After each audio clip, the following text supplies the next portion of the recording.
Bismillahir Rahmanir Rahim.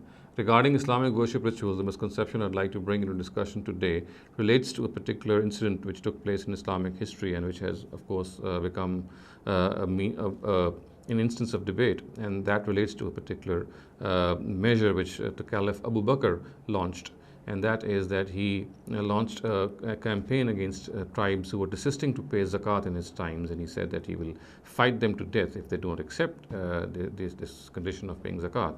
Now, one can be misled by this measure of the Caliph Abu Bakr anhu, that an Islamic state has this right to launch this offensive against all those people who deliberately insist on not paying zakat.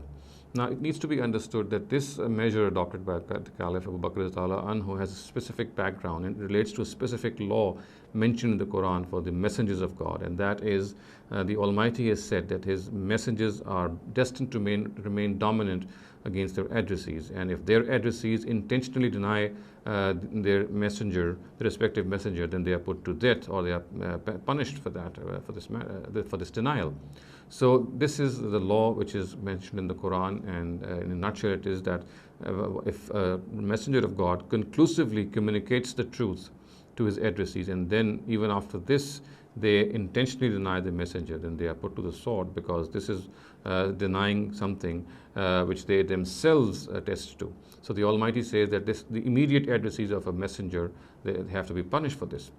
And in the case of polytheists among them, they are generally put to death. In the case of the Prophet Muhammad ﷺ, this was obviously the case which had arisen, and in his own times, in his own tribe, the Ishmaelites, they almost all of them accepted faith, we know, and very few remained without it, and of course certain measures were adopted against them. However, the Quran said the stipulations are three. There are three conditions and it spelled out those three stipulations by the words فَإِن تَابُوا وَأَقَامُوا الصَّلَاةَ وَآتَوُا الزَّكَاةَ فَخَلُّوا سَبِيلَهُم, which means that if these people, and another verse which is similar in structure and form has the words فَإِخْوَانُكُمْ فِي الدِّينِ, so which means that if they repent and they are diligent in their prayer and also pay zakat, then they are brethren in religion. The Quran says فَإِخْوَانُكُمْ فِي الدِّينِ, they are your brethren in religion. And the other words are فَخَلُّوا سَبِيلَهُم, which mean that you must leave them alone, you must not in any way harm them. So these were the conditions for the Ishmaelites to if they were to remain at peace, if they were to remain in this form, that they should not be attacked or they should not be put to death in this case, then they had to accept faith, they had to be diligent in the prayer, and they had to pay zakat. So these are the conditions which gave them this immunity.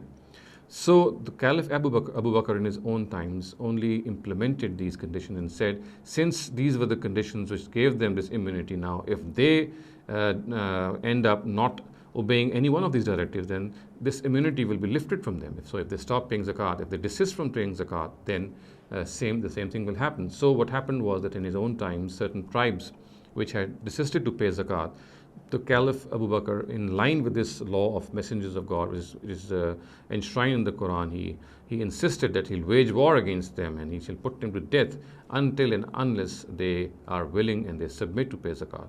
So it needs to be understood that this particular measure adopted by the Caliph Abu Bakr has a particular background. It relates to the specific law of the messengers of God. It cannot be generalized.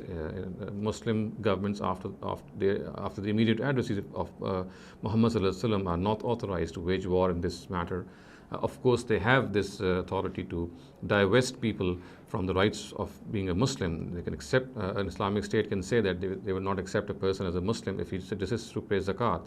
However, an Islamic state does not have this authority to wage war, to put to death people who do not pay zakat, because this was the prerogative of the messenger of God only.